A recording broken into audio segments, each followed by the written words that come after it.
Right, let's start here this hour. Gauteng Premier Panyaza Lesufi has met with municipal officials to hash out the implementation of new bylaws that will regulate spaza shops. He's confirmed that 23 children have died in the province due to suspected food poisoning. Newzroom Afrika Zola Sholwana joins us live from Soweto with more on the story. Zola, thank you for standing by to give us this update. Of course, some interesting numbers that we heard as well from the Gauteng Premier this afternoon.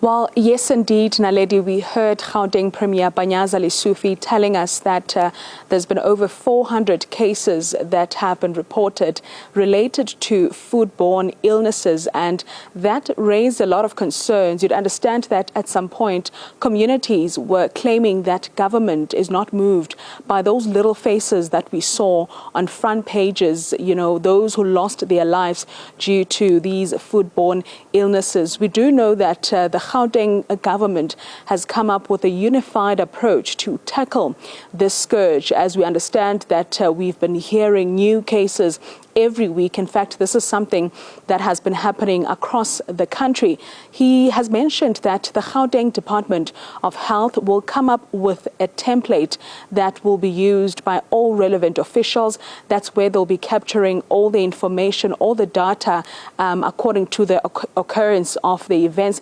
This is to ensure that their information is reliable and to ensure that everything that has been happening is captured, and also officials are able to account based on what we are going to be seeing in that particular document. He also touched on a chemical that we heard about when the Minister of Health, Dr. Aaron Motsoaledi, was giving a report on what could have led to the death of the 6 Naledi children that perished to what we believe is a foodborne illness, or a chemical, in fact, that's been used in the agricultural sector.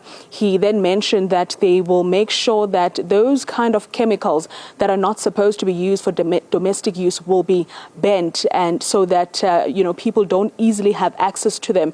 And of course, that's where law enforcement will also come and ensure that that is done. There's a gazette that will be introduced, and shortly after that, once it has been approved by the council, Naledi, that's where tuck shop owners or spaza shop owners will have to know what they need to follow in terms of compliance, and failure to do that, then they will have to shut their doors. This is the Gauteng government essentially saying we are becoming stricter on our bylaws, because they've always been there, but the biggest issue has been implementing or enforcing these bylaws to these tuck shop owners or business owners to ensure that these type of cases are not going to be heard of again. We do know that to monitor this, or to ensure that this is just not another briefing that's a reaction to what has happened, the Gauteng Premier has mentioned that the officials that we saw gather here today for a meeting, for this particular briefing,